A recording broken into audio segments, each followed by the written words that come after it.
Parti, on va se concentrer maintenant sur la création du logo YouWhite. C'est vrai que j'ai réalisé énormément de vidéos au sujet du logo, des images produits, etc. Mais je vais jouer le jeu et je vais vous parler de celui que j'ai créé pour YouWhite. Et d'ailleurs, j'ai créé deux modèles, donc je vais vous l'expliquer un peu plus tard dans cette vidéo.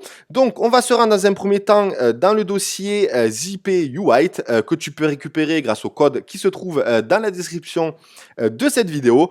Et on va ouvrir le dossier logo où tu vas pouvoir retrouver deux fichiers PSD. Donc le premier qui est logo.psd où j'ai fait des essais, où j'ai créé le logo, et un deuxième fichier PSD qui est le logo web et qui sera utilisé pour finaliser l'image du logo et qui sera optimisé donc pour ta boutique Shopify.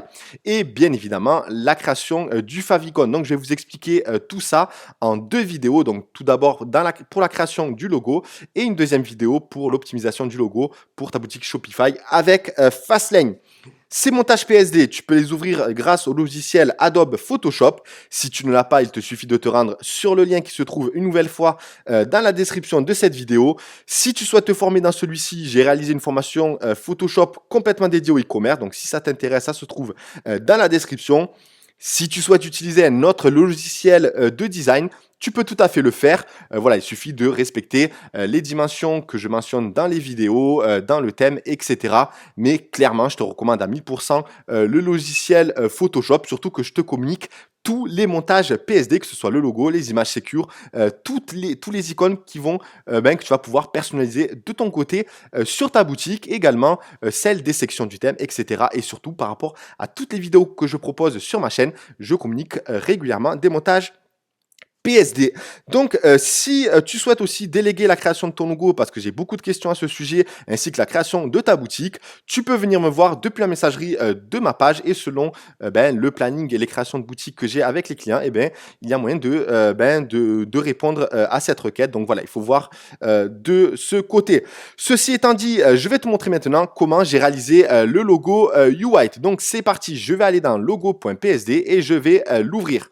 Donc certaines des polices utilisées dans ce document sont introuvables. Si jamais tu n'as pas les polices Joséphine Sans semi-bold, forcément il va falloir que tu les intègres sur Mac ou sur PC, peu importe, pour que tu puisses les utiliser si jamais bien sûr tu veux utiliser ces polices. Après tu peux tout à fait utiliser d'autres polices, mais c'est vraiment dans ce cas-là et en même temps je vais t'expliquer comment les intégrer si jamais par exemple sur Dafont ou sur d'autres sites web t'es intéressé par une police en particulier que tu n'as pas sur Photoshop, je vais te montrer comment faire. Alors tu vas dans le dossier police. Donc là, j'ai des IP directement, donc tu as tous les fichiers. Tu vas dans Search en haut et tu vas taper font. Donc il va y avoir les dossiers font qui vont s'afficher. Donc système ou Mac.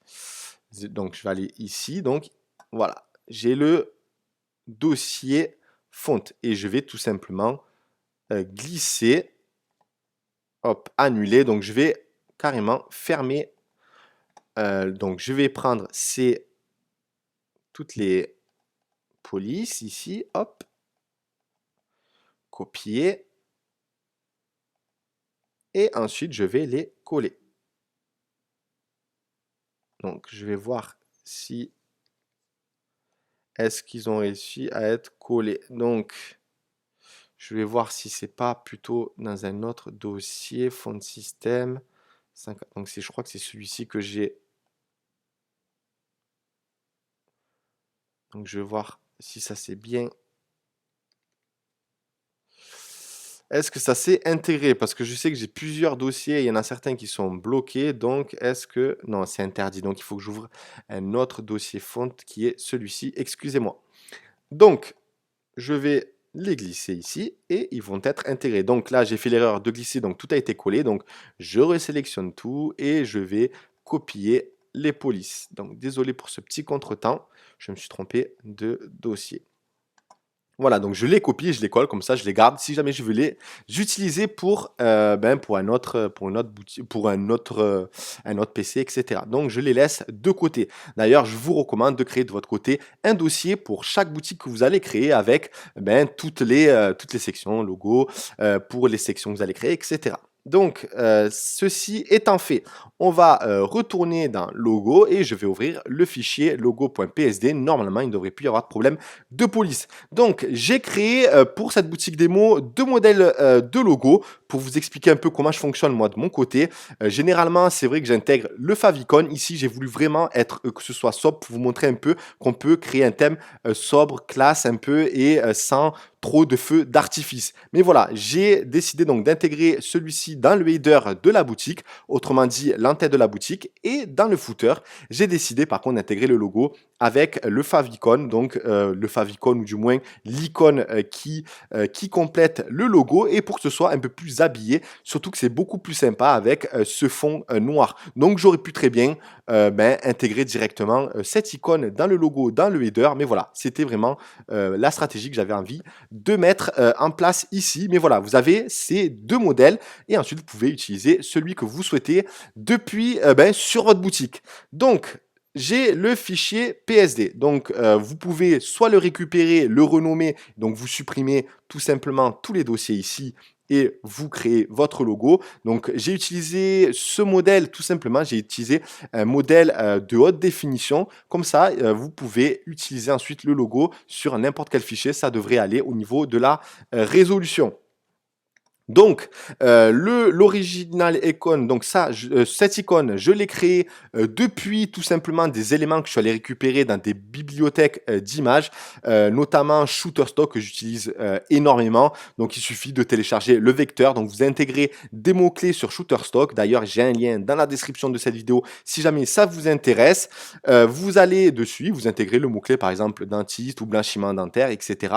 Et vous sélectionnez le vectoriel et vous aurez tous les icônes. Donc je l'ai montré énormément de fois, donc il suffit d'aller sur ma chaîne. Mais voilà, c'est pas compliqué. Vous suivez le lien qu'il y a dans la description de cette vidéo et vous tapez les mots-clés et ensuite vous prenez les vecteurs. Pourquoi je vous conseille les bibliothèques d'images? Tout simplement parce que les fichiers sont beaucoup moins utilisés que ceux qui sont gratuits et vous allez pouvoir ainsi vous différencier beaucoup plus facilement de la concurrence et surtout d'avoir un rendu plus professionnel. Donc je vous recommande de faire cela. Ensuite, j'ai une couleur primaire. Je dis primaire, je vais pas l'utiliser en tant que couleur primaire sur le site, mais c'est la couleur primaire de la charte graphique que j'ai créée. Donc, je vais vous expliquer ça un peu plus tard.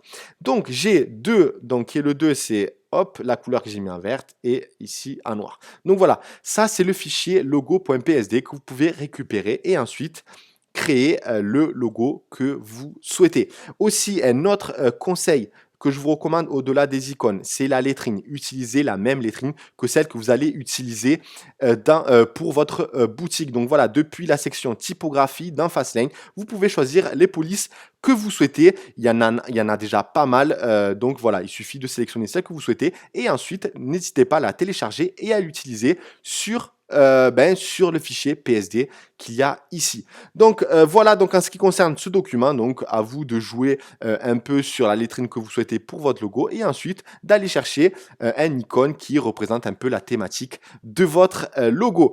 Voilà donc en ce qui concerne celui-ci, si jamais vous voulez utiliser le thème qui renforce un peu le branding du logo, il suffit d'utiliser, il y est tout simplement présent dans le dossier logo 1. Voilà donc en ce qui concerne ce fichier, j'espère que c'est assez clair pour vous. Maintenant, on va passer à la vidéo pour l'optimiser pour ta boutique Shopify avec Fastlane. C'est parti.